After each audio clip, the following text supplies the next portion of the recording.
In this month's video, Sheriff Reese will talk about MCSO's gun violence reduction efforts, announce the new uniform vendor, give an overview of MCSO's participation in the ICITAP mission to Bangladesh, discuss the results of the employee survey, welcome new hires and congratulate promoted employees, recognize retirees, and highlight this year's Polar Plunge event. I want to begin this month's message discussing our efforts to reduce gun violence in our community. Just a few weeks ago, 17 people were killed at a high school in Parkland, Florida, devastating that community.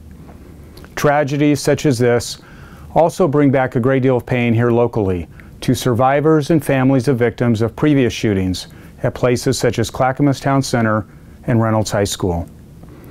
As incidents involving gun violence continue to rise in both frequency and severity, so does the awareness of our citizens and the demand for solutions. When it comes to reducing gun violence, there are unfortunately no easy answers. The problem is enormously complex and involves working through a wide range of factors involving laws and ordinances, corporate interests, constitutional interpretations, special interest groups, mental illness, and the perception of an infringement on a person's rights. But there are many things that can be done, and MCSO is committed to reducing gun violence in every way possible. First, we can use current laws and commit resources to help keep guns out of the hands of those who may be a threat to themselves or others. An example of this is the recently passed Senate Bill 719, which allows for a court to issue an extreme risk protection order, prohibiting someone from possessing a firearm if the person poses an imminent threat to themselves or others in the near future. We can also support common sense legislation designed to close loopholes in state law. This occurred recently with the February passage of House Bill 4145, otherwise known as the boyfriend loophole. Along with many others, I testified at the Oregon Senate in support of this bill. Law enforcement sees firsthand how a gun makes dangerous situations even worse. And this loophole in Oregon law is a threat to our communities and the police officers who have been sworn to protect and serve them. We can share resources and intelligence that assist in investigation and enforcement efforts. Our VRO Gun Dispossession Unit works closely with the Multnomah County Circuit Court, District Attorney's Office, and the Portland Police Bureau to investigate and remove guns from individuals who have a restraining order and have not complied with a court-ordered firearm prohibition. In a coordinated effort with the Oregon State Police, deputies investigate persons prohibited from owning a firearm who try to purchase one at a dealer or gun show. If the attempted purchase is verified as being unlawful through the Firearms Instant Check system, the information is then passed to the District Attorney's Office for prosecution. And we participate in the National Integrated Ballistic Information Network in cooperation with the ATF and the Oregon State Police Forensic Lab to aid in the speed and accuracy of investigations using shared ballistics intelligence from guns used to commit crimes. We're going to continue to develop and participate in innovative and effective programs. MCSO hosts a quarterly forum where we work collaboratively with our local and federal partners to identify and implement real solutions to reducing gun violence in our community. We're also actively engaged in the Multnomah County Threat Advisory Team. Through the sharing of information and resources, this multidisciplinary team works to prevent anticipated or imminent acts of violence by providing threat identification, assessment, and management strategies. Working with the County Health Department, we developed an informational brochure to educate people about the high number of gun-related suicides, what signs indicate someone may be at risk, and where to find help. And we staff specially trained and experienced school resource deputies at several schools in Multnomah County. These deputies are dedicated to providing a proactive role in crime prevention and fostering an engaged and supportive relationship between students and law enforcement. Finally, we can also ensure that guns used to commit crimes or are no longer wanted by their owners are unable to find their way into the hands of those who should not have them. I had the privilege recently, along with MCSO's inspector, Captain Travis Goldberg, to present to the Chair and County Commissioners a plan to safely dispose of over 500 firearms the Sheriff's Office has taken possession of for a variety of reasons. A lot of the firearms come in from various means, from the medical examiner after either a suicide or sometimes even a homicide type case, where the family, the next of kin, no longer wants that weapon. Through other means of people turning the firearms in and wishing them to be disposed of.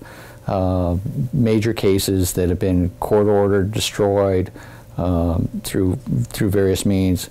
Also, even some cases where domestic violence and civil arrests have been maintained, where we've been ordered to seize the firearms, and these weapons can no longer go back to the owners.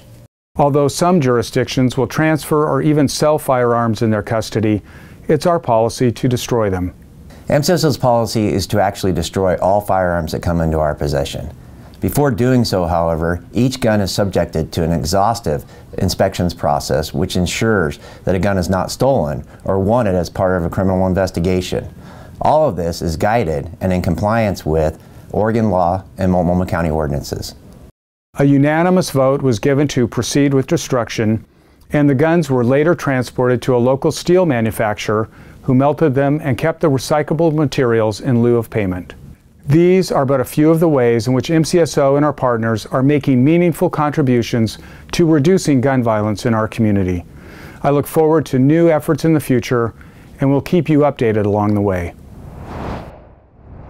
I'm pleased to announce that after a long and complicated procurement process, Curtis Blue Line has been awarded the contract for supplying uniforms to MCSO and is replacing Galls, formerly known as Blumenthal's. The current procedure for ordering will remain the same, but it's important to note that effective immediately, Galls will no longer accept requisition forms. We look forward to working with our new partner and the benefits this new contract provides. Most importantly, we expect improvements in overall customer service, which is a critical component of a successful vendor relationship. More details, including contact information and what to expect in the short term, will soon be sent to all staff. Beginning this month, the Sheriff's Office will once again be participating in the International Criminal Investigative Training Assistance Program, or ICITAP. While the program was originally established to provide criminal investigations training to police forces in Latin America and the Caribbean, the scope has broadened significantly over the last 30 years since its inception. ICITAP now provides a wide variety of basic and specialized law enforcement training to 38 countries around the world in an effort to help develop and enhance effective and professional policing, protect human rights, and combat corruption. My experience with ICITAP began in 2010 when I was approached by the U.S. Department of Justice and Oregon National Guard while serving as the Portland Police Chief. PPB at the time was recognized as a national leader in community policing, and we were asked to provide training in these principles to rural police officers in Bangladesh, the country Oregon was teamed with as part of a state partnership model. By all accounts, the program was a success and briefly expanded to other agencies, including MCSO. Lieutenant James Erickson, then a deputy, was able to participate in one of the early missions. So in June of 2014, I got to go with Portland Police to Bangladesh. It was a month-long program where we taught at the National Police Academy, and we taught all the new sub-inspectors, which would be like detectives here, and we taught them crime scene management and investigations, how to investigate all different types of crimes, and we actually went outside and role-played a lot of those. It was an amazing experience. I can't wait to go back. Just to be in a country that you've never been to, the new sights, the new sounds, music, everything foreign to me. It was awesome, and working with a diverse community like that brought back a lot of good learning techniques for me, and I can't wait to go back. In 2018, the Sheriff's Office will again be teaming up with PPB and sending 6 different members, one at a time for 3 weeks each, to Bangladesh. 3 between February and April, and 3 later in the fall. Sergeant Brent Lejour was the first to go, having left a couple of weeks ago, and will be followed by Deputy Josh Azevedo and Lieutenant James Erickson. We are going to be teaching basic community policing, where we educate the local police officers in Bangladesh on how to engage with citizens, to build trust and programs to where citizens feel comfortable coming to police officers. I've personally had the good fortune of being able to participate in 3 separate ICITAP missions to Bangladesh over the years, and can speak directly to its importance and worth. The ability to immerse yourself in another culture and provide valuable and useful training that makes a meaningful difference is truly a transformative experience and offers a unique opportunity to grow both professionally and personally. I encourage anyone interested in participating in future missions to contact Lieutenant James Erickson, the Sheriff's Office ICITAP Liaison, for more information. Originally, ICITAP's main focus was on the new police officers at the police academy, teaching them basic police work. But now they're expanding to more specialized training. Our hope at the Sheriff's Office is to, depending on the mission requirement, is to incorporate both correction and law enforcement staff in future missions. If you have any desire or interest in going, please contact me. In addition, the Communications Unit has recently set up a blog on the MCSO webpage designed to, among other things, share the experiences and images of our staff in Bangladesh, where you can already read entries posted by Sergeant Lejour. A couple of months ago, MCSO conducted its first employee survey designed to achieve 3 main goals.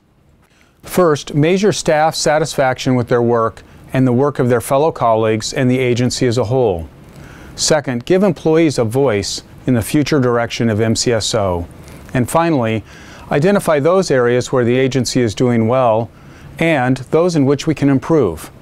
The survey was developed in collaboration with Rosenbaum and Associates, who have worked with more than 100 police and sheriff's organizations across the country to study organizational dynamics. Questions included both validated items used in national surveys and ones tailored specifically to MCSO, and all responses were kept completely anonymous. Considering the fact that the typical response rate for this type of survey is around 35%, I was extremely encouraged by the enthusiastic engagement of 73% of MCSO staff wanting to share their thoughts and opinions. I've spoken with the executive team and unit managers at length about the results of the survey, and we are committed to using what we've learned from your thoughtful responses to help create strategies for building upon successes and addressing concerns. I want to take this opportunity to also share with you the results. In those areas where you thought MCSO was doing a good job, nearly 95% said they are strongly committed to the agency's success. And over 64% said they were satisfied with MCSO as a place to work. Almost 80% say their supervisor treats them with respect, with over 73% saying their supervisor provides counseling and coaching rather than punishment. And 78% believe MCSO does a good job of communicating their job responsibilities. In those areas where you felt improvement was needed, only 48% said they believe MCSO's disciplinary process is fair and there should be more consistency in regards to standards and practices around discipline. Only 8% believe that MCSO employees who do a poor job are held accountable. And only 45% feel the promotional process is fair, and some of you feel that it should be informed by performance reviews. I want to thank each of you who participated in this survey, and I'm grateful for your willingness and desire to help make the Sheriff's Office a better place. You can expect to hear more from your managers in the days ahead as they look for ways to continue improving the work environment and services MCSO provides. This month, we welcomed several new hires to the Law Enforcement, Corrections, and Business Services divisions of the Sheriff's Office. There's no greater reward than helping others and giving back to your community. As a public safety professional, you can find something positive in each day and soon realize you can make a real difference in people's lives. Please welcome our new hires as they begin what I hope to be long and rewarding careers in public safety service. Corrections Deputy Jerome Stanchfield is the only member who retired from the Sheriff's Office this month, and I want to thank him for over 27 years of dedication and service to MCSO, and the citizens of Multnomah County. You've provided exemplary service to our community, and I wish you the very best in retirement. Finally, I'd like to give a shout out to all of the folks who helped make this year's Polar Plunge a fantastic success. This annual fundraising event is sponsored by Special Olympics Oregon and helps to support programs designed to provide athletic training and competition for children, youth, and adults living with intellectual disabilities. A number of activities took place, including a 5K run, a costume contest, the plunge itself, where over a dozen teams ran screaming into the icy waters of the Columbia River, and the Super Plunge, where volunteers who are usually considered to be rational committed to plunging every hour for 24 hours. I want to thank each of the MCSO members who fielded a plunge team this year, as well as the River Patrol Unit and dive team for ensuring the safety of participants. I'd also like to thank our local public safety partners, including the Clackamas County Sheriff's dive team, Port of Portland Police, and Portland Fire and Rescue, and all of the volunteers for their help in making this event successful and fun for everyone. And I want to especially recognize Sergeant Rick Hathaway, who once again answered the call as a super plunger, raising over $5,000 to benefit Special Olympics Oregon. Stay safe out there.